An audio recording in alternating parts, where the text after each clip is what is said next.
Hello दोस्तों, स्वागत है आपका हमारे अपने YouTube चैनल में। दोस्तों, आज की कहानी है कि धरती पर सबसे पहले कौन सा मनुष्य था, किसने जन्म लिया था।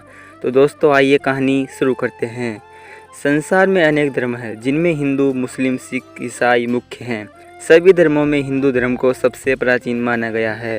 वैदिक धर्म अथवा सनातन धर्म वास्तविक में हिंदू धर्म का नाम है।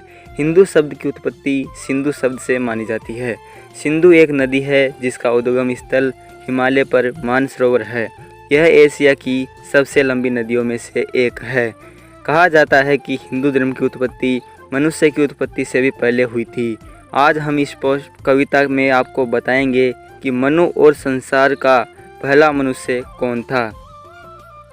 प्राचीन काल में ऋषियों ने भारतवर्ष को हिंदुस्तान का नाम दिया, जिसका अपभ्रंश हिंदुस्तान हो गया। यह एक धर्म नहीं अपितु जीवन पद्धति है, जिसे अलग अलग स्थान से भारत में आए लोगों ने धर्म का नाम दिया। प्राचीन काल में भारतवर्ष में सभी लोग इसी जीवन पद्धति का अनुसरण करते थे। उस समय कोई और धर्म नहीं था।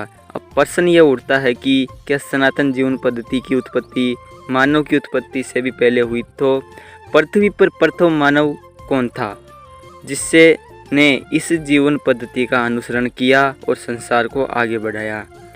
वैदिक धर्म ग्रंथों के अनुसार इस सृष्टि की रचना ब्रह्मा द्वारा की गई।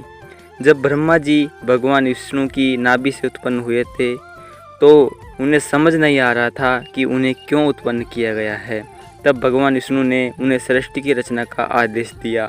इस आदेश का पालन करते हुए सृष्टि की रचना हेतु ब्रह्मा जी ने सबसे पहले स्वयंभू मनु को उत्पन्न किया, जो पृथ्वी के प्रथम पुरुष थे और प्रथम स्त्री शत्रुपा थी। इनके पश्चात ब्रह्मा जी ने अनेक मानस पुत्रों को उत्पन्न किया, जिन्होंने इस सृष्टि का विस्तार करने के लिए भिन्न भिन्न रूप से योगदान दिया। मनु से ही मानव शब्द की उत्पत्ति हुई। संस्कृत में मनुष्य शब्द की उत्पत्ति भी मनु के नाम से ही हुई है। कहा जाता है कि अंग्रेजी का मेन शब्द भी मनु से ही निकलता है।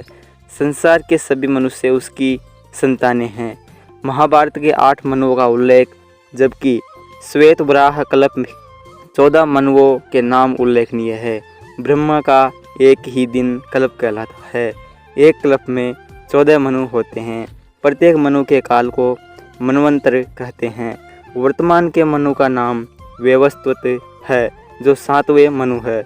स्वयंभू मनु के अतिरिक्त यह 13 मनु स्वयंभू मनु के कुल के ही थे।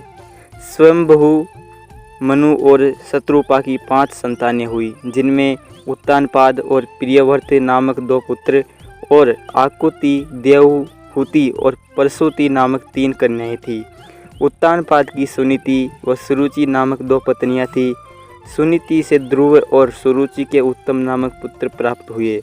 उत्तानपाद और सुनीति पुत्र ध्रुव भगवान शिव विष्णु के परम भक्त थे। बाद में ध्रुव एक तारा बन गए थे। दूसरे पुत्र प्रियव्रत का विवाह बहिस्मृति के साथ हुआ, जो विश्वकर्मा की पुत्री थी।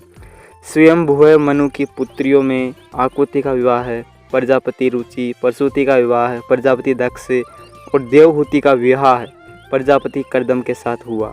और इस प्रकार स्वयंभू मनु से दृष्टि का प्रसार हुआ। यह वैदिक धर्म ग्रंथों की माने तो वास्तव में सबसे प्राचीन धर्म सनातन धर्म के व्यक्ति मनु ही दुनिया के पहले मानव थे। तो दोस्तों, कैसी लगी आपको हमारी कहानी?